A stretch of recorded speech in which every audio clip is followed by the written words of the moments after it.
இந்த விந்தி எங்களுக்கு தெரியுமா? ஸ்டாலின் நீங்க சொல்றதுக்கு உங்களுக்கு உரிமை இருந்தா கொட்டங்கள் சொல்றதுக்கு எங்களுக்கும் உரிமை இருக்குது. உங்களுக்கு இதை பத்தி ஏதாவது தெரியுமா? கேட்கற மாதிரியே உட்கார்ந்துட்டு இருக்கீங்க, மின்சாரம் தாக்குற மாதிரியே உட்கார்ந்துட்டு இருக்கீங்க. உங்களை சுத்தி என்ன நடக்குதுன்னு உங்களுக்கே தெரியலையா? ஸ்கூல்ல போய் விதை செய்து யாரு பாருங்க, யாரு தெரியுமா? அட மனு பெற்றவங்களா ஒரு துடுக்காம பையன் எங்களை மாதிரி ஒரு பையன் எழுதி தெரியுமே நேர்ந்தாலும் உங்க டேடி மம்மி வீட்டுல இருந்து ஆட்டு வந்தாலே அப்படின்னு சொன்னா மாட்டேங்க கொண்டு போய் வச்சீங்க. செல்போன் யூஸ் பண்ணுங்க, இன்ஸ்டாகிராம் பாருங்க, அதனால படிக்க மட்டும் பாருங்க. அப்பாடா பிள்ளைங்க இன்ஸ்டாகிராம்ல படிக்குது, அப்ப புத்தகம் படிக்கிறோமா? டீச்சரை வீட்டுக்கு அனுப்பிடுவோமா?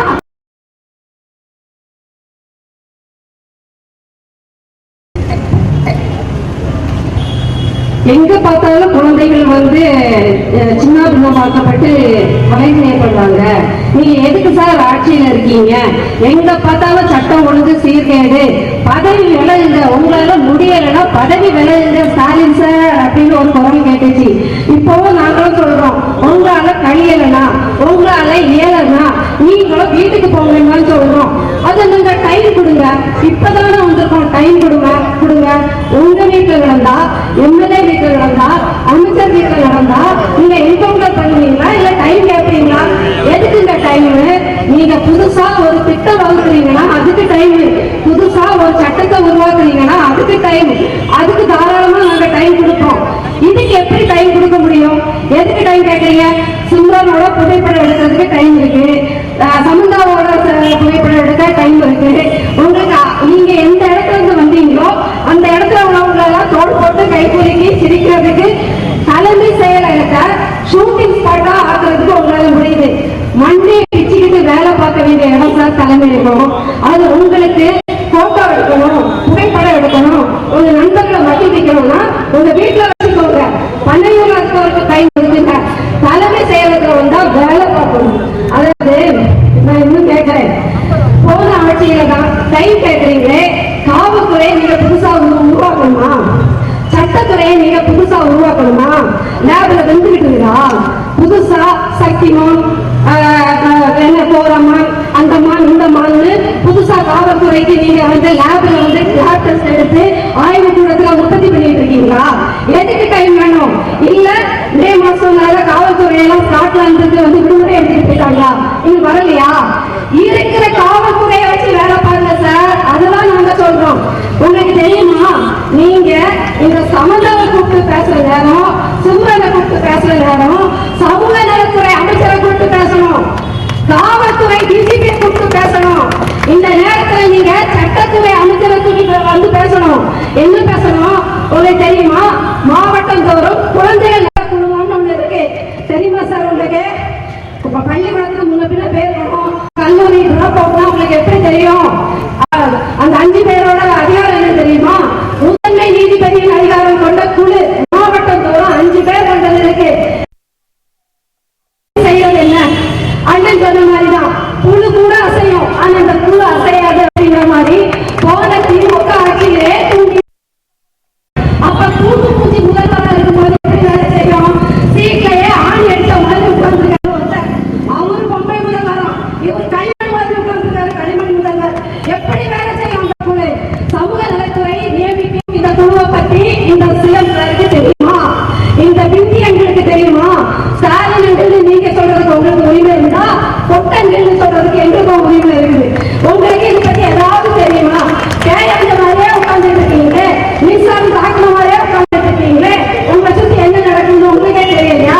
உங்களாலே நம்ப முடியலையா நீங்களே முதல்வர்? சரி, நான் கேட்கிறேன், மாசம் ஆனா 40,000 சம்பளம் வாங்கிட்டு போற அந்த குழந்தைகள் நல குடும்பம் இத்தனை ஒரே நாள்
எத்தனை மாவட்டத்துல அந்த 5 பேர் கொண்ட குழு வெறும் குழுக்கள்லாம் செஞ்சிருக்கு? செய்யவே மாட்டாங்க.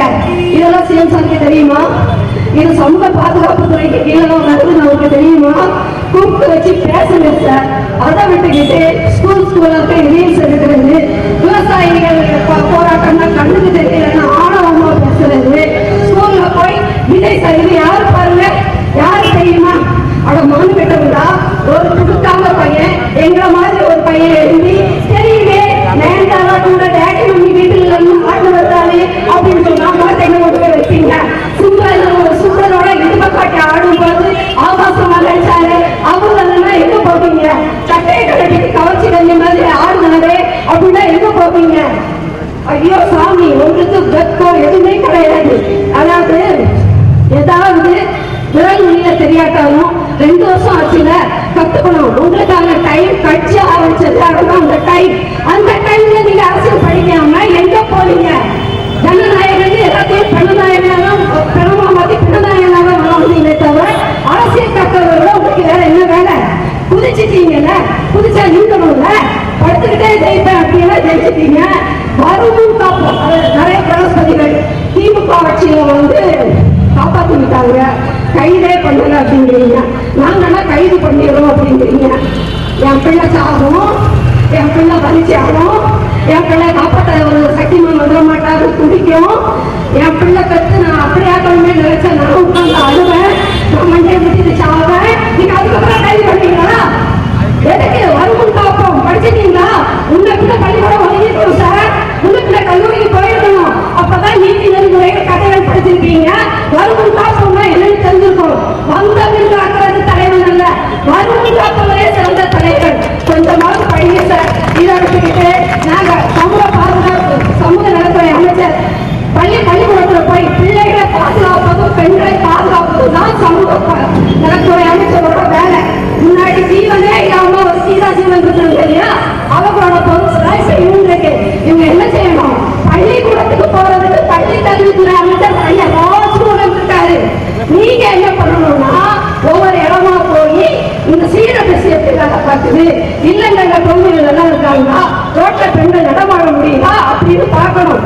அதை விட்டுக்கிட்டு நீங்க போய் பள்ளிக்கூடத்துல செல்போன் யூஸ் பண்ணுங்க, இன்ஸ்டாகிராம் பாருங்க, அதனால படிக்க மட்டும் பாருங்க. அப்பாடா பிள்ளைங்க இன்ஸ்டாகிராம்ல படிக்குது, அப்ப புத்தகம் படிக்கிறோமா? டீச்சரை வீட்டுக்கு அனுப்பிடுவோமா? போர்டை எடுத்துருவோமா?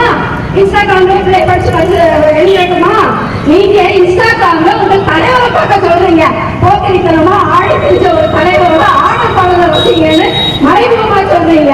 இன்னும் நீங்க இந்த புகைப்படத்தை தூக்கிட்டு போய் பள்ளிக்கூடமா போய் இவர் யாரு தெரியுமா, நயன்தாராவோட எப்படி ஆடாரு தெரியுமா, மாமியாருக்கு சோப்பு போட்டாரு தெரியுமா அப்படின்னு கேட்டுட்டு இருந்தீங்கன்னா இறுதியில உங்க புகைப்படத்தை வச்சுட்டு இப்படி ஒரு ஊமை போட்ட 5 வருஷம் ஆடுது தெரியுமா ஆகிடுவோம்.